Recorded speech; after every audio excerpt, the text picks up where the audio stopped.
Well, it's nobody as exciting as Booby Sanders, but I feel like this guy is getting overlooked.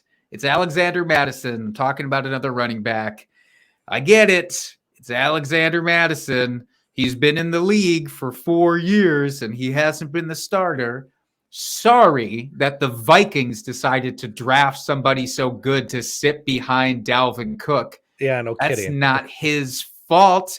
And when Alexander Mattison has been called up, I understand it's a limited sample size. I swear to God, if somebody uses the limited sample size argument against Alexander Mattison one more time, but he has been a top-level running back when he's called up. So here's what his finishes were in all 6 of his career starts.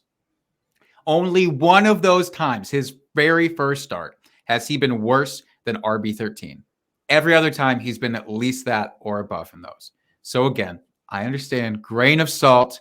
He has proven to be a workhorse prior to the NFL. I think that's the big concern. Are they really going to give him the Dalvin Cook workload in Minnesota? Yeah, I think they can. He had 212 rushing attempts his sophomore year. He had 302 attempts his junior year. He can do it. He just hasn't needed to do it. Again, hasn't been asked. Dalvin Cook, but he's got fresh legs.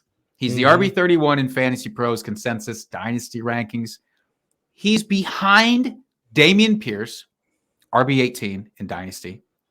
Dalvin Cook himself, still without a team, RB26, much older as well. And Isaiah Pacheco, who's at RB28. I would take Alexander Mattison far and away above any of those 3 guys. And it seems like you can get a little bit extra coming back your way then as well. So I'm doing that every single time. Maybe he doesn't last beyond this year, but how many of those guys that I just listed will? I don't know if any. So you might as well take the greater upside. And I don't know if you saw, but Pacheco is on the PUP list to start the year, it sounds like. So he's going to be missing up to 6 games right out of the gate anyway. So I'd rather take the guy that's going to be playing those 6 games. And who do they have behind Mattison right now? I mean, they got Tyson Chandler.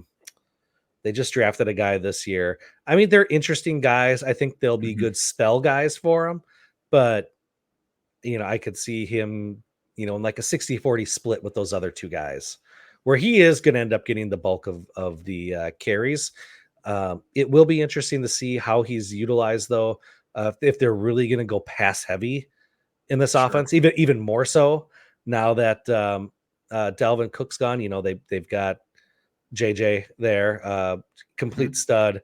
They brought in Hawkinson on the trade last year. He was super involved. They brought in Jordan Addison in the draft this year. They got KJ Osborne, who's flashed at times.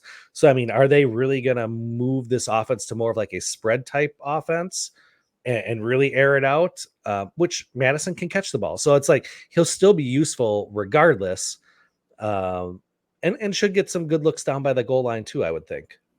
Yeah, and talking about running backs and high-powered passing offenses, we're talking about Isaiah Pacheco, which, by the way, Mr. Scamper's in the chat. They did go back and clarify, I guess, that it's the preseason PUP list, so it seems like an initial error on the reporting, so won't necessarily miss regular season time, but will not be. God. But could still have some off-season lulls there.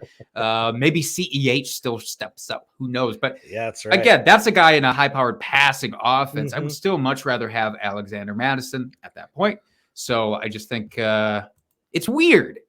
People are so desperate for these backup running backs to finally get the starting roles. And now we have a clear situation of that happening, and nobody wants to touch him. Everybody's treating him like the turd in the punch bowl, and I don't get it. No, I will take Mattison where he's being drafted for redraft right now all day long.